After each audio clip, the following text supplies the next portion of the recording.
আরো ভালো একটা ছবি হবে। আমি এটাও শুনলাম যে এটা সত্য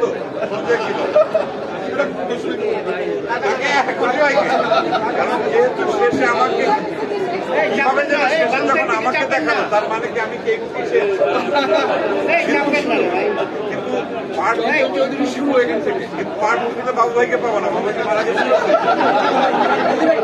বাবু ভাইকে তো চাই। আমরা আমাদের আশাবাদী হয়ে উঠছে। আমরা এক সময় হতাশ ছিলাম, এখন আশাবাদী। আমাদের দর্শকরা আমাদের দর্শকরা হলে আসা শুরু করেছে। আর আমাদের মাধ্যমে দর্শকদের কাছে আমাদের অনুরোধ যে আপনারা হলে এসে ছবি দেখবেন। এর মধ্যে অনেক দুর্ঘটনাও ঘটে, অনেক ছবি বাইরের সিনেমায় নানানভাবে দেখে। সেটা না করে আপনারা যদি হলে এসে ছবি দেখেন, হলে এসে ছবি দেখলে আরও ভালো ভালো ছবি আমাদের আছে, আলাপ হয়ে আছে, ওনারা সাহসী উঠবেন।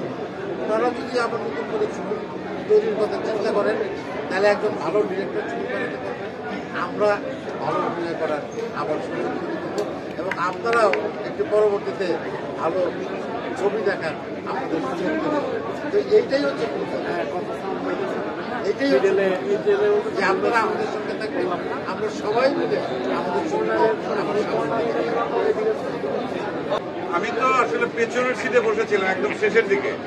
ওই সিটের আশপাশে অন্তত 100-200 লোক। আমার মনে হয় ঢাকা শহরে কেউ আজকে বাকি ছিল কি, মানে সঞ্জয় বোধহয় এমন কাউকে বাদ দেয় না মিডিয়া, এবং আসছে প্রচুর। মানে যে পরিমাণ দর্শক আমরা সিটে বসতে পেরেছিলাম, ঠিক তার ডাবল পরিমাণ বোধহয় বাইরে ছিল এবং দাঁড়িয়ে দেখেছি।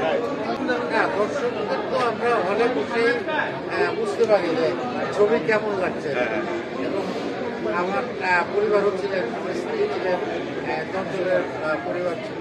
আমরা তাদের ফেস থেকে কিন্তু বুঝতে পারি যে ছবিটা তারা এনজয় করছে এবং দর্শকরাও এনজয় করছে। ওইটাই আমাদের স্বস্তির জায়গা। আমরা যখন আমাদের কাছের মানুষগুলো যখন আমাদের কাজ এনজয় করে, আমাদের প্রশংসা করে, এটা আমাদের অনেক স্বস্তির জায়গা এবং একটি আনন্দের জায়গা।